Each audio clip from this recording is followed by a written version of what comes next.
Arjuna Vishada Yoga, Shloka 12.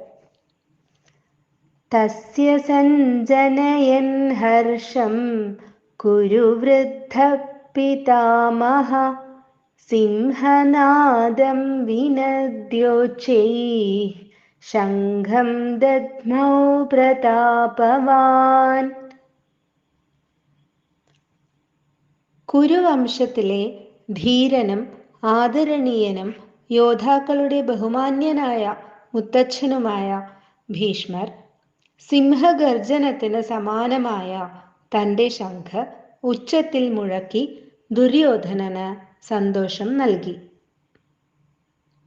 Bhishma, the courageous and esteemed elder of the Kuru lineage and the revered grandfather of warriors, resounded his conch loudly, akin to a lion's roar, bringing joy to Duryodhana.